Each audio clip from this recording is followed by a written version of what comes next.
Hey everybody, Peter Zeihan here, coming to you from the California coast, and it is the 2nd of November, and the big news today is the Russians have withdrawn from something called the Comprehensive Test Ban Treaty, which aims to ban all tests in all forms of all sorts, all types of nuclear weapons.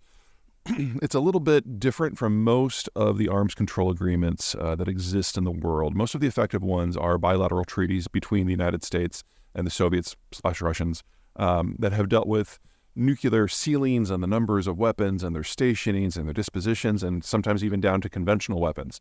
And most of this non-proliferation regime is in danger right now because the Russians have stopped enforcing or have simply pulled out of treaty after treaty, prompting the Americans to follow suit.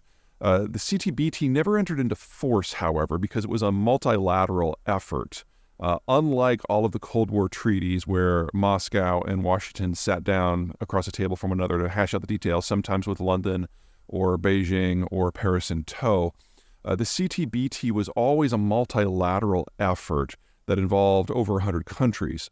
And so when it was first adopted by the UN General Assembly back in the 90s, the hope was that we had entered into a fundamentally new era where everyone would agree that nuclear war is perhaps not something we should aim for. Because it came from the UNGA, because it wasn't negotiated primarily by the nuclear powers for the most part have not abided by it. It's not that there's been a huge amount of testing, but all the nuclear powers have decided to, what's the most polite way to say this, pretend the treaty doesn't exist. So countries like the United States and China have signed it, same with India and Pakistan, but they've never ratified it. The Brits and the French have signed and ratified, but with a couple of exemptions in there. And now the Russians have basically joined the Americans and the Chinese and the Indians and the Israelis and everything, and basically saying that we're not going to buy this at all. Now, it doesn't mean that a return to nuclear testing is imminent. In fact, there's an open question of whether or not the Russians can even do a quality nuclear test any longer. They've had a number of instances in the last 3 years where they've tested some of their ballistic missiles, and they've discovered that a lot of them just don't work anymore. And remember that if you're going to test something that the world can see, you're going to baby that piece of hardware because you don't want to look like a fool if it doesn't work. And the Russians on multiple occasions have looked like fools when it doesn't work. So the real risk here isn't so much that the Russians are going to test. The risk is whether or not their command and control over the nuclear arsenal is actually intact.